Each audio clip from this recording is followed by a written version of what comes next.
ከፍተኛ ፍንዳታ ቢፈጸም ያንን መከላከል የሚችል ሲስተም እየሰራ ነው ማለት ነው።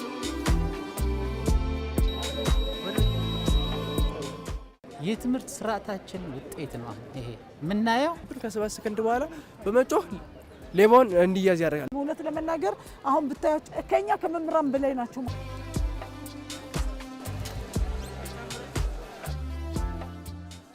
ተቀናጅተን እነዚህ ልጆች ወደፊት እንዲመጡና ነገ ፕሮዳክቲቭ እንዲሆኑ እኔ ዓለም አቀፍ ደረጃ ለመወዳደር እቅድ አለ። በደንብ አጀስት አድርገን እነዚህ ልጆች ወደ ተሻለ ነገር እንዲመጡ ማድረግ ይጠበቅብናል። ተመልካቾቻችን አስኳላ መሰናዷችን ወደ እናንተ መድረሱ እንደቀጠለ ነው። የተማሪዎች የሳይንስ የፈጠራ ስራ አውደ ርዕይ እየተካሄደ ነው። እንግዲህ እኛም በዚህ ተገኝተን የተማሪዎችን የፈጠራ ስራ በተለይ የማህበረሰቡን ችግር በዘላቂነት እንዲፈቱ ደግሞ አጋር አካላት ምን ድጋፍ ያደርጋሉ፣ በቀጣይስ ምን ስራዎች ይሰራሉ የሚሉትን ሀሳብ ከተማሪዎችና ከመምህራን እንዲሁም ደግሞ ከትምህርት አመራሮች ጋር እያነሳን ቆይታ የምናደርግ ይሆናል። አብራችሁን ቆዩ።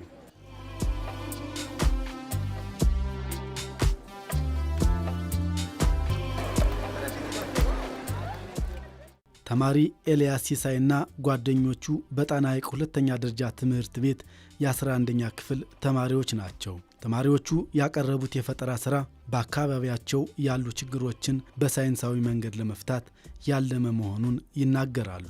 የመጣ ነው ከጣና ሐይቅ ሁለተኛ ደረጃ ትምህርት ቤት ነው። የ11ኛ ክፍል ተማሪዎች ነን። ስሜኔ ኤልያስ ሲሳይ ይባላል። ይሄኛው ጓደኛ ኃይለ ሚካኤል ካሳሁን ይባላል። ይሄኛው ጓደኛ አብርሃም ዮሴፍ ይባላል። እና ሶስታችን ነው ግሩፕ የሰራ ነው። የመረጥነው ርዕስ ኤጅ ስኮር ሃቢታት ወይም መልቲ ሃዛርድ ሆም ጋርዴሽን ነው። በአካባቢያችን ችግር እንፈልግ ብለን ተነሳን። ከዛ በአካባቢያችን ችግር ስንፈልግ መጀመሪያ ስንል 4 አይነት እንትን ተነሳ። አንደኛ የእሳት አደጋ፣ ሁለተኛ የጭስ አደጋ፣ ሶስተኛ የቴምፕሬቸር፣ አራተኛ ደግሞ የሌባ ነው። እና እኔ ሁለቱን አቀርባለሁ። ለምሳሌ የእሳት አደጋ ያው በአካባቢ እንኳን በባህር ዳር ውስጥ በጣም ከፍተኛ ጉዳት እያደረሰ ነው ያለ። እኛ እንደምናየው ሩቅ ሰዓት ለምሳሌ በቀበሌ 5 የተከሰተ አለ። ያን ቆይተን ስንል ደግሞ አሁን ከ3 ወር በፊት አዲሱ መናኸሪያ አካባቢ የተከሰተ አለ። እና ያን እንዴት አድርገን እንቆጣጣር ስንል የእሳት አደጋ ሰራን።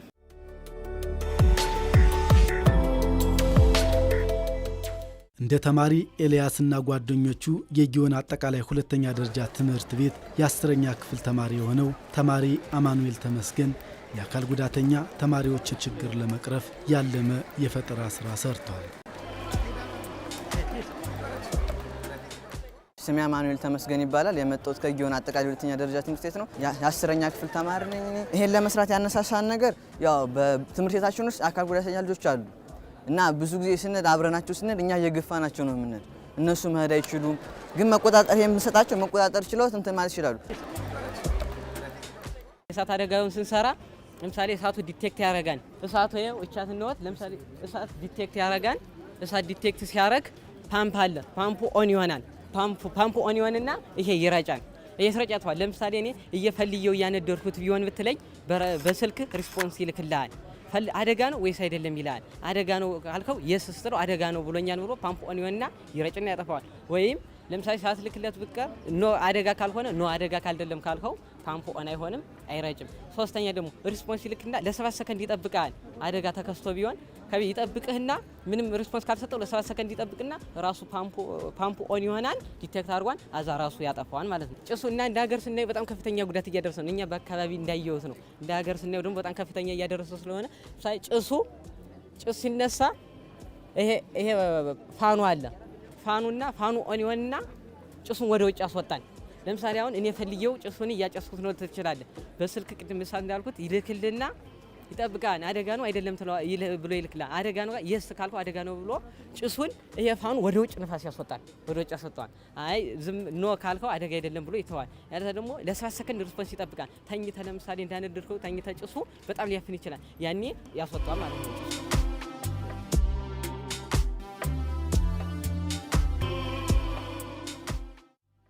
እንግዲህ የሌባው ሲስተም እንዴት ነው የሚሰራው? እኛ ኦን ኦፍ አለው። ሰውየው ሊተኛ ሲል ወይም ደግሞ ከቤቱ ሊወጣ ሲል ኦን አድርጎት ይወጣል ማለት ነው፣ ወይም ኦን አድርጎት ይተኛል ማለት ነው። እዛ በኋላ ሰውየው መተኛት ነው ያለበት፣ ሌላ ምንም ማሰብ የለም። ምክንያቱም እዛ በኋላ በሩን ቆልፎ ነው የሚተኛው ወይም ቆልፎ ነው የሚወጣው። እዛ በኋላ በሩ በተከፈተ ቁጥር ሴንሰሮች ዲቴክት አድርገው ያሳውቃሉ ማለት ነው። አንተ ነው የሚማርልም ብለው ያሳውቃሉ። እኔ ነኝ ካለ ሲስተሙን ዝም ያስብለዋል፣ ወደ ሌላ ስራ ይገባል። እኔ አይደለሁም ካለ ግን እንዲህ ጩሆ ለአካባቢ ሰው አናውንስ ያደርጋል። ሌሎች ሰዎች እንዲደርሱ ያደርጋል። ሰውየውንም ተኝቶ ከሆነ ሜቢ ደግሞ እንዲነቃ ያደርገዋል ማለት ነው።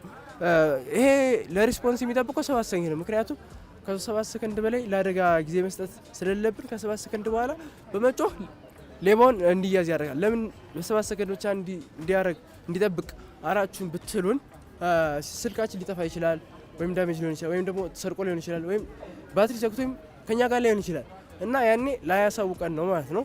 እና እኛን ሪስፖንስ አለመጠበቁ ሲስተሙን በራሱ እንዲቆጣጠር ያደርጋል ማለት ነው።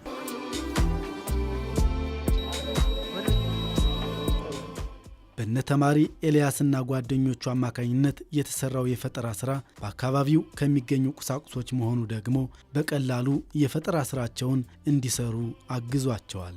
እየሰራናቸው ያሉ ሴንሰሮች አሉን ማለት ነው። የእሳት ዲቴክት የሚያደርግ ሴንሰር አለን።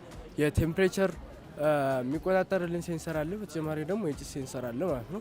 ከዛ በኋላ ፕሮሰሰሩ አለ መሀል ላይ ሁሉን ነገር ኮድ ሰጠ ነው እንደዚህ ሲሆን እንደዚህ አድርግ የምንለው ማለት ነው። ፕሮሰሰሩ ይኖራል። በተጨማሪም ደግሞ ማሞቂያው ማቀዝቀዣው ይኖራል ማለት ነው። እሱ እና ፋኑ ነው ማቀዝቀዣው በሁለት መንገድ እንዲሰራ የሚያደርገው። ከታች አንድ ሞተር አለ 180 ዲግሪ አድርጎ የሚመልሰው ማለት ነው። እሱ ሞተር አለ። በተጨማሪ ነው በየበሩ ልክ ወይም ደግሞ በመስኮቶች የሚገጠም ሴንሰር አለ። ይሄ ሴንሰር ተጠቅመን እንዲሰራ አድርገናል ማለት ነው። በተጨማሪ ፓምፕ አለ ማለት ነው። እሱን የተጠቀምነው እንደ ኮስት ብናይ ራሱ አሁን ይሄን እየሰራ ነው 14500 ነው የፈጀ ጠቅላላ አድርገን። እንደ እንትኑ ግን ብናየው ለእያንዳንዱ ሲአይ ምናምን ለመግዛት ቢል ግን በጣም ከፍተኛ ነው። እስከ 30 እስከ ምናምን ሺህ ብር ይፈጅ ይችላል። ስለዚህ እኛ ግለሰቦች ሊሆኑ ይችላሉ ለነዛም ብለን ነው እኛ እንትን ቀነስ ባለ ዋጋ ያዘጋጀነው ማለት ነው።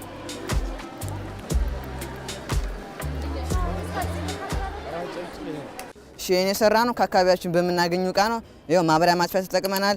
የተለያዩ እንትኖች ናቸው። ብረቶችንም ከአካባቢያችን ከቁራሌው ገዝተን ነው። ይሄኛው ዲሲ ሞተር ነው 12 ቮልት ነው። ጊር ሞተር ነው። ሁለት አሉኝ። ከዛ ውጭ ይሄኛው ማኑዋል ነው። ማብሪያ ማጥፊያ ነው 150 ብር ነው የገዛነው። እዛ ውጭ 12 ቮልት 24 ቮልት ዲሲ ሞተር አለን። ይሄኛው ዲሲ ቻርጀር እና ይሄው ከሰካ ነው በኋላ አታየው መሄድ ይችላል ማለት ነው። ሻው ቀጥታ ሙሉ ለሙሉ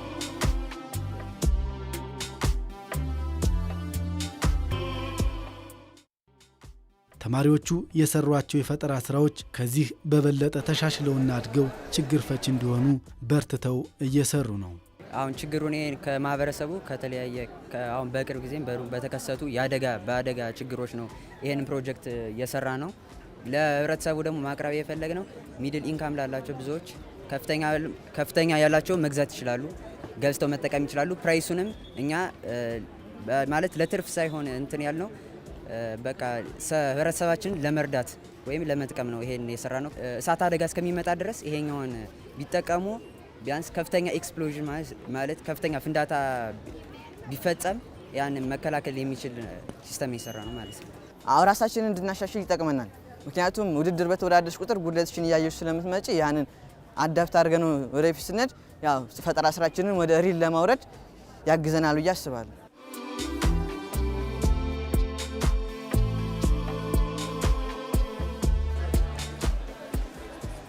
እዚህ ያቀረብናቸው አሁን ስማርት ሆም አለ። አንደኛው ሌባ በሚገባበት ሰዓት በ7 ሰከንድ ውስጥ ላንተ በሞባይልህ ይልካል ሜሴጅ። ያን አንደርስታንድ ታደርጋለህ። በሞባይል ነው የሚልክልህ። ከእንደገና ደግሞ እሳት አደጋ ሲፈጠር ብዙ ጊዜ አሁን ቀበሌ 5 ላይ ምናምን ቤቶችን በጣም እሳት አደጋ ተፈጥሮ ሲያወድም ያውቃሉና ልጆች ያን መነሻ በማድረግ እዛው ላይ እሳት ከተፈጠረ ቤት ውስጥ ያን ሴንስ ያደርግና በ7 ሰከንድ ውስጥ አሁን በሞባይልህ እሳት ተፈጥሯል ቤት ውስጥ ምን እናድርግ የሚለውን ያሳውቃል። ከዛ ውጭ ደግሞ ቴምፕሬቸሩ ሲሞቅና ሲቀዘቅዝም አንድ ላይ ኮምባይንድ አድርገው ነው የሰሩት ልጆችና ቴምፕሬቸሩ ሲሞቅ ሲቀዘቅዝ ደግሞ እሱንም አጀስት የማድረግ ሁኔታ ባላንስ የማድረግ ሁኔታ የሚሰራ ነው። ብዙ ጊዜ የፈጠራ ስራ ችግሮችን ይፈታሉ ብለን እናምናለን። ከዛም ነው ይህን ሳይንስና ቴክኖሎጂ የተቋቋመው። ስለዚህ ልጆች ብዙ ሀሳቦች ይኖራቸዋል። ያን ስራ ለመስራት የግዴታ በምናባዊም ሊሆን ይችላል ወይም ደግሞ በሞዴል ያንን ስራ ማቅረብ እንዳለባቸው ይሰማናል። ስለዚህም ዛሬ ካየሁት አንጻር ለምሳሌ ያህል ዊልቸሮችን ሰርቶ ይመጣሉ። ጥሩ ስራ የምንለው ማለት ነው። እንደኛም ትምህርት ቤት እነዚህ ድሮኖችን ሰርተዋል፣ የጤፍ ማበጠሪያም ሰርተዋል እና ጤፍ ማበጠሪያውን ወደ ሪል ኦብጀክት ብንቀይረው የተሻለ ስራ መሆን ይችላል እና ጥሩ ነው ብዬ አስባለሁ።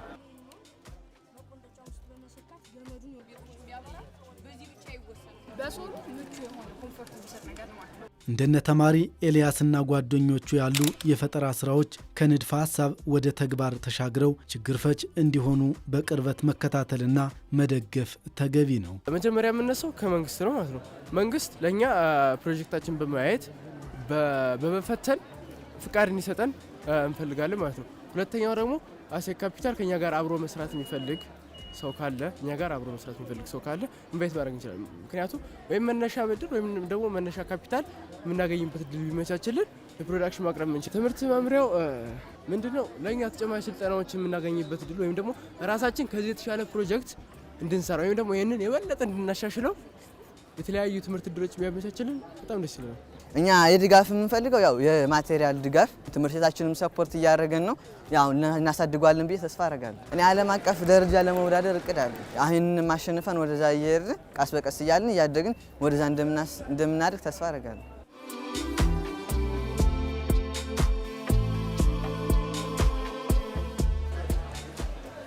ትምህርት ቤታችን እስከ 7 ሰዓት ስለሆነ ከአካባቢው ራቅ ያለ ነውና ተመልሶ ለመስራት አስቸጋሪ ነው። ያንንም ተቋቁሞ እንግዲህ ትምህርት ቤቱ አንዳንድ የሚያስፈልጉ እቃዎችን በማሟላት እንደዚሁም ደግሞ በጠዋት በመነሳት የተጋገዝን ለመስራት ሞክረናል ብዬ አስባለሁ።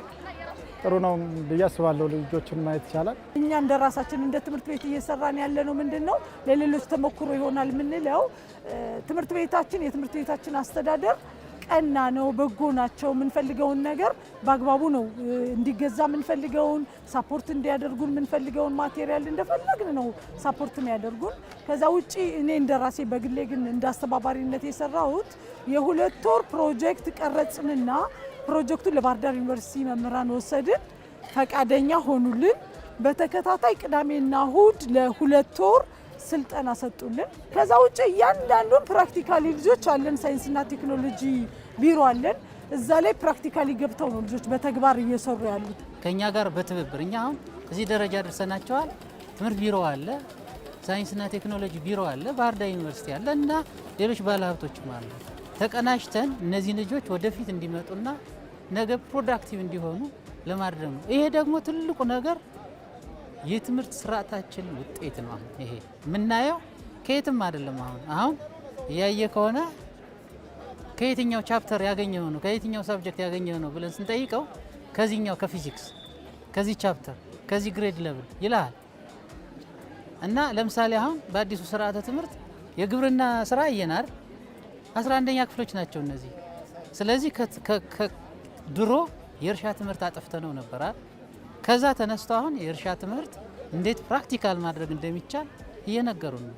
ልጆች አሁን ሰርተውታል። በካርቶንም በሳርም በእንጨትም ሰርተውታል። ይህንን ወደ ሌላ ኢኖቬቲቭ የሆነ አይዲያ መቀየር የእኛ ፋንታ ነው የሚሆነው።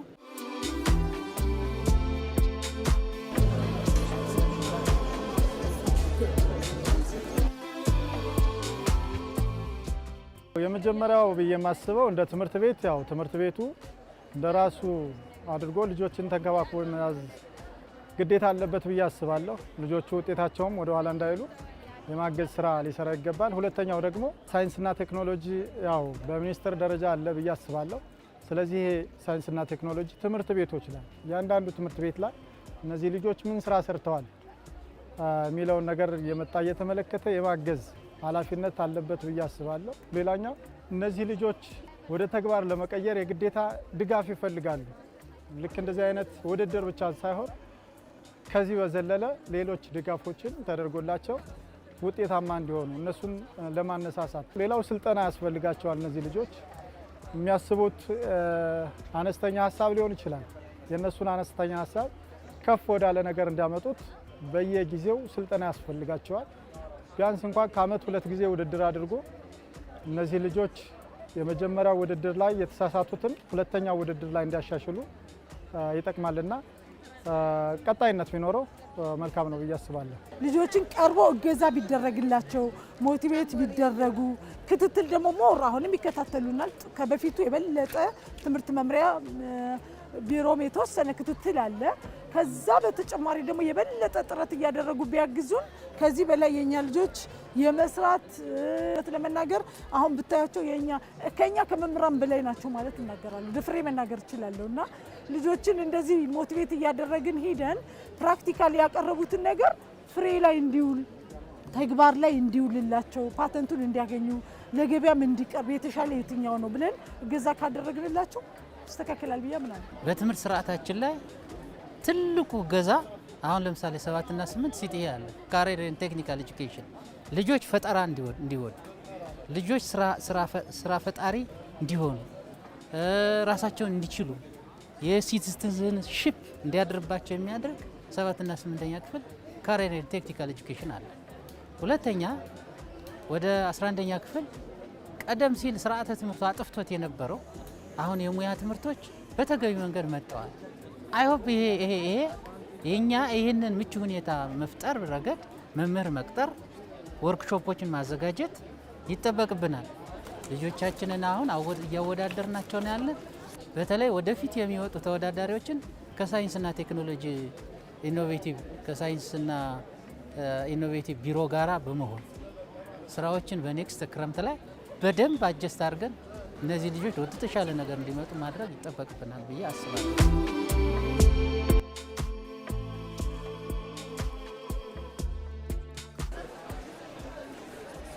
የዛሬዎቹ ተማሪዎች የነገዋን ሀገር በሳይንስና በቴክኖሎጂ ለመለወጥ ያላቸውን ብቃት በተግባር እያሳዩ ነው። የፈጠራ ሀሳብ ሲደገፍ የማህበረሰብ ችግር ወደ መፍትሄ እንደሚቀየርም ይህ ፈጠራ ማሳያ ነው። ታዲያ ከውድድር ባለፈ ለተማሪዎቹ የተሻለ የፈጠራ ስራ የሰሩ ተማሪዎችን ሳይቆራረጥ የመደገፍ ስራውና ውጤታማ ችግር ፈች የፈጠራ ስራ ተማሪዎች እንዲሰሩ ምን ታስቧል ላልናቸው የባህር ዳር ከተማ አስተዳደር ትምህርት መምሪያ በቀጣይ ሊሰሩ ስለታሰቡ ስራዎች ሀሳባቸውን ሰጥተዋል። እነዚህ ልጆች ደረጃ ሰጥተን እስከ 5 እስከ 10 እናወጣቸዋለን። እርግጠኛ ነኝ እስከ 10 የያዙ ደረጃዎች በእኛ ሪኮግናይዝ እናደርጋለን። በዚህ እነዚህ ልጆች ደግሞ ለቢሮው ትምህርት ቢሮው እንደ አጠቃላይ እንደ ክልል እንደዚህ አይነት አውደ ርዕይ ያዘጋጃል።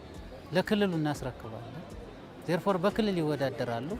ክልል ያለፉት ወደ ፌዴራል ይሄዳሉ። ለምሳሌ ባለፈው አመት እንደኛ ከተማ አስተዳደር ልክ እንደዚህ የሰራናቸው ልጆችን ውጤታቸውን አሳይተን በክልል ደረጃ ተወዳደሩ፣ አለፉ፣ አንደኛ ሆኑ። በሀገር አቀፍ ደረጃ 3ኛ ሆኖ መጡ። አሁን ይህን በሀገር አቀፍ ደረጃ ታዩ ማለት በእርግጠኝነት የሀገር አቀፍ ተግባር ዝም ብሎ የሚወድቅ አይመስለኝም። ኖት ኦንሊ በሀገር አቀፍ ብቻ በክልል ደረጃ ያሉ ዝም ብሎ የሚወድቁ አይመስለኝም። ስለዚህ አሁን ጥሩ ነገር ምቹ ሁኔታ እዚህ ክልል ላይ ያለ ብዬ ማስበው የሳይንስና ኢኖቬቲቭ ቢሮ አለ። ዜርፎር እሱ አሁን በጣም ልጆቻችንን እያገዘን እና በፕሮጀክት ለማቀፍ ዝግጅት እያደረገልን ስለሆነ አሁንም እዚህ ስላሉ እነሱን አወዳድሩልን ብለን ስላመጣናቸው እያዩ ስለሆነ እርግጠኛ ነኝ ከዚህ ተቋም ጋር ሁነን ከቢሮ ጋር ሁነን የተሻለ ነገር እንሰራለን ብዬ አስባለሁ።